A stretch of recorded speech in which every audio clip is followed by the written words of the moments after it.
Salud en Portadas al Día, uno de los segmentos más esperados por la familia venezolana. Y fíjense, en la sociedad en la que actualmente vivimos, el culto por la apariencia física se ha convertido en una especie como de carrera de relevos, ¿no? En la que para algunas mujeres esta carrera no se detiene nunca.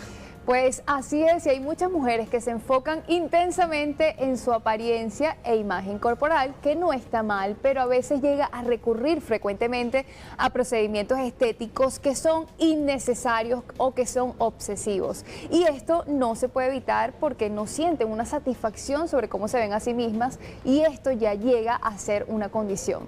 Claro que sí, es una condición extrema, Ale, por buscar la belleza perfecta que no existe. Se le conoce como trastorno dismórfico corporal, y sobre eso vamos a conversar con la doctora Cristina Premer, médico estético, y con la psicóloga Yolín Molina, ambas con un amplio conocimiento en este tema, y a quien le damos la bienvenida, guapísimas, a esta casa Portadas al Día. ¿Cómo están? Bienvenidas. Muchísimas gracias a las dos por la invitación. Gracias, querida. Estamos acá para servirles y para contribuir en este tema tan importante que nos mantiene todo el tiempo alerta. Claro que sí. Yo quiero que comencemos por entender cómo se ve así una persona, bueno, que padece este trastorno. ¿Cuál es la razón por la que una mujer o un hombre, bueno, termina desarrollando este trastorno? A ver, Cristina. Mira, el trastorno dismórfico es aquel trastorno en el que el paciente, a pesar de verse bien, siente que no está adecuado, es decir, que su cuerpo o su rostro no está perfecto. Y es algo que lo obsesiona de manera compulsiva y que busca hacerse tratamientos, muchas veces cayendo en el exceso. Y a pesar de ir con un profesional de la salud que te dice, mira, esto no te corresponde, llega y visita varios hasta que logra el objetivo. Porque por supuesto, ahí hay otros temas psicológicos que ya va a explicar en el fondo, de no autoaceptación de cómo estás y de muchos otros temas psicológicos que están implicados en esto, y son personas que sufren profundamente, y aunque tú las ves en consulta e insistes que es algo pequeño, que no preste atención porque es imperceptible para los profesionales, para esa persona no lo es. Claro, Yolín, ¿qué opinas, o sea, al respecto a nivel psicológico? ¿Cómo se ve una persona en el espejo? Porque eso me llama mucho la atención. O sea, no, ¿se ven distintos a como realmente son, o es su mente que las traiciona? Pero, a ver, por supuesto que hay un trastorno. Fíjate que es distinto a una condición. Cuando hablamos de un trastorno hay una distorsión de lo que yo observo, de lo que soy. En el espejo, por supuesto, y no solamente en el espejo, eso va frente a un tema psicológico mucho más profundo, que es cómo veo el mundo, cómo pienso, cuál es mi estructura en cuanto a los cánones de belleza. Y en nuestro país, particularmente, lo conversaba con Cristina antes de entrar al aire, sufrimos mucho por esto. ¿Por qué? Porque, bueno, el canon de belleza en nuestro país, mujeres hermosas, mujeres que tienen una corporalidad particular, generalmente lo vemos afuera y eso es lo que queremos hacer. O sea, yo te veo y es como, yo quiero ser como ella. Pero hay muchas condiciones que son diferentes y a veces no nos paramos a mirar eso, a mirar cuáles son realmente tus condiciones y cómo la medicina estética, la cirugía plástica te pueden ayudar, pero sin ser esto una obsesión y sin querer llegar a ser aquello que la otra me muestra que es la belleza. Fíjate que importante, Ali, disculpa que te interrumpa, ahora que toman el tema del espejo, ¿no? Yo creo que esto nos lleva a esta casa del espejo donde uno entraba y uno se veía totalmente diferente a lo que, bueno, es en la vida real. Pero yo creo que también para las personas que quizás están viendo esta entrevista y ni siquiera saben que sufren de este trastorno, dicen que ellas suelen verse mucho al espejo, pero el hecho de evitar el espejo también puede ser parte de estas características del trastorno. Por supuesto, porque no quiero ver aquello que físicamente puedo ver, porque solamente observo lo que veo en el espejo, no soy capaz de observar mucho más adentro. Y ese es el gran trabajo. Incluso yo hace muchísimos años, hace 25 años cuando me gradué de psicóloga, una de mis grandes expectativas o mis grandes sueños han sido como poder poner en práctica lo que implica en nuestro país equipos multidisciplinarios. Fíjate lo que estamos haciendo en este momento. La doctora está trabajando una serie de procedimientos que a cierta edad y en algunos momentos son esenciales, son parte de una prioridad, incluso en el cuidado personal. Pero ¿dónde pasamos la línea? ¿Cómo en un momento determinado podemos trabajar desde la salud mental para realmente poder hacer un trabajo en conjunto y que ese paciente quede satisfecho, no solamente desde lo que puede hacer el médico, sino lo que puede hacer el psicólogo para trabajar en el bienestar, en lo que significa la salud, en lo que significa cómo puedo ver la belleza y cómo puedo incluso conectar con la felicidad a través de lo físico, sin mirar esto como, Claro. a ver, como una etiqueta. Y que lo comentaba con Yoli. Ahorita, por ejemplo, tenemos en consulta un aumento de pacientes que están transitando la etapa de lo que es la menopausia, donde hay cambios importantes, no solo a nivel corporal, sino muchas veces a nivel facial. Claro. Y esas mujeres que toda la vida, a sus 30, a sus 20, a sus 25, se veían hermosas, por supuesto, cuando empieza ese proceso y ese declive, eso requiere que tú tengas una fortaleza mental y que estés conectada mucho con lo que es la realidad, ¿no? Porque la mujer, más que el hombre, porque también el hombre sufre con el proceso de envejecimiento, pero siento que el abordaje psicológico es distinto. Yo creo que la mujer sufre un poco más, por supuesto, Sí, porque ¿verdad? su cuerpo depende más de hormonas. Claro. Y a medida que nosotros envejecemos, producimos menos estrógenos y nos cuesta más mantener lo que es la calidad de piel. Sin embargo, ¿qué quiero yo rescatar y qué es importante? Que vernos bien es Claro. importante. Porque vernos bien nos empodera, nos hace sentir mejor y por supuesto más a la mujer, que es el núcleo de la sociedad. Entonces tampoco la idea es satanizar los tratamientos estéticos, sino por supuesto que los pacientes estén bien orientados, acudir a centros de la mano de verdaderos profesionales, de la mano del trabajo de equipos multidisciplinarios. Por ejemplo, nosotros en la unidad trabajamos de la mano de un cirujano plástico. Ok.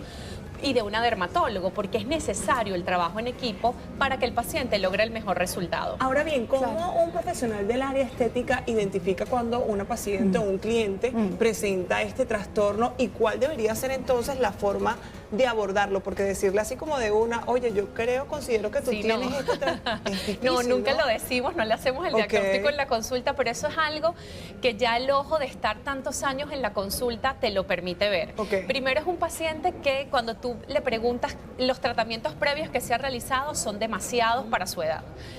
Son pacientes que te insisten mucho, va a depender por supuesto si es por un trastorno corporal o por un trastorno facial.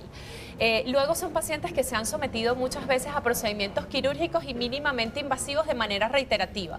Es que yo, por ejemplo, quiero mejorar la zona de la órbita y entonces ha pasado por todo, por láser, por toxina, por relleno, están por bellísimos, exosomas, por o todo, bellísimas. y tú los Y ves siguen y buscando. ya hay inclusive exceso y le dices, pero es el momento de parar y te dicen, no, pero es que usted ve este detalle y te das cuenta que el detalle no es. Entonces allí hay un trastorno emocional en ese paciente Claro. muchas veces. Sin duda, y me encanta cómo lo articulas, porque desde allí hay un tema también de responsabilidad del médico.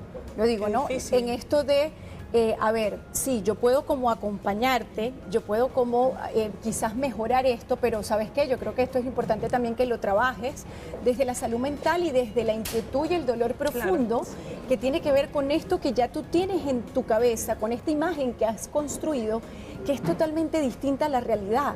Hay una disociación en cuanto a la expectativa que tengo y la realidad de lo que veo. A ese punto quería llegar, porque incluso yo también estoy de acuerdo que se hagan retoques estéticos, que nos hagamos retoques estéticos, porque hay que sentirnos bien con nosotras mismas y vernos bien porque a uno le gusta y eso te empodera. Pero llega un momento en el que es obsesivo. ¿Cómo afecta ya a este punto la salud mental, el autoestima de la persona? ¿Qué otros trastornos o qué otras enfermedades puede llegar a desarrollar? Porque inclusive hoy en día hay personas que llegan con un filtro de las redes sociales y dicen, yo quiero quedar así. Sí. Y eso es muy fuerte. Sí, es muy fuerte, incluso el trastorno dismórfico corporal tiene un tiempo, pero hoy podemos decir que hay otros trastornos. Está el tema de la vigorexia y está presente, que son las personas que necesitan hacer ejercicio de manera incansable porque necesitan que sus músculos crezcan. En el caso de las mujeres, en la medida que tengo mayor músculo, tengo menos celulitis, entonces entra una obsesión Sí. por unas horas infinitas en el gimnasio, por alzar una cantidad de peso y por estar enfocadas en esto. Otro es la ortorexia nerviosa, que es esta obsesión por la comida saludable. Es como yo no como esto, esta grasa es de dónde, pero si este pescado lo pusieron, cuál es el aceite que utilizaron, y puede llevar a trastornos de la alimentación de una manera sorprendente. Pueden llevar incluso a trastornos mucho mayores, de llegar a temas neuróticos, a psicosis frente al tema de cómo me veo, cómo me alimento y cómo eso puede estar afectando mi salud mental, fisiológica, que al final es la misma moneda, porque lo fisiológico también es psicológico. Claro. Y es más grave cuando lo copian de los padres, que lo copian de mamá o de papá y hay un adolescente Ay, qué bien que involucrado. dice eso. Entonces es muy importante siempre, yo siempre digo que es vital como el núcleo familiar, Total. indiscutiblemente, ¿no? Cuando yo veo a estas mujeres que llegan a consulta, 45, 50 años, con su adolescente de 15 o 16, obviamente tú no vas a poder tener el mismo cuerpo, así uses la alimentación más sana, hagas el mejor ejercicio a tus 55, a tus 60 años que a tus 20 años. Claro, el cuerpo Porque, cambia. por supuesto, hay una fisiología diferente, hay un metabolismo distinto. Entonces, el poder también sobrellevar todo lo que es el Claro. tema del envejecimiento y de los procesos metabólicos es importante. Mire, y me encanta que mencione el tema del núcleo, porque yo creo que cuando nuestros padres desde muy pequeños nos están abordando de manera positiva, nuestra mentalidad va, bueno, desde muy pequeña, siempre desde la autoestima, ¿no? Autoevaluándonos y dejando a un lado esos comentarios negativos. Yo, por ejemplo, les comentaba que anoche justamente monté un video entrenando y la gente comenzó, estás muy delgada. Yo decía, Dios mío, pero es que si así he sido toda la vida, más bien estoy trabajando en subir solamente 3 kilitos, pero para sentirme bien. Hay que dejar a un lado, siempre estar, como ustedes dicen, bajo la asesoría médica responsable, de manos de expertos, y dejar los comentarios a un lado. Usted que está en casa y si vio esta entrevista, ya ve lo importante que es desde muy pequeños dar a nuestros pequeños las palabras correctas para crecer con la seguridad necesaria y no llegar a estos extremos. Sí, no dejar que la presión social siempre te lleve a un punto de obsesión de la belleza, porque la belleza es sumamente subjetiva. Nosotros tenemos que ir rápidamente, Se nos fue pero no rápido. quisiera cerrar esta entrevista sin que antes den un mensaje a las personas que nos están viendo. ¿En qué momento preocuparse? ¿En qué momento decir, ya va, hay que poner un freno y hay que verme con el médico?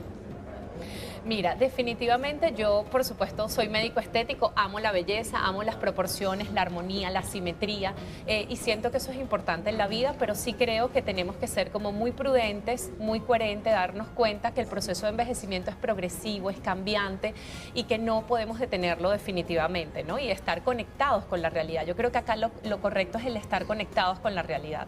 Sí, y en este momento yo tengo particularmente un lema y es mayor reflexión frente a lo que hacemos y menos acción.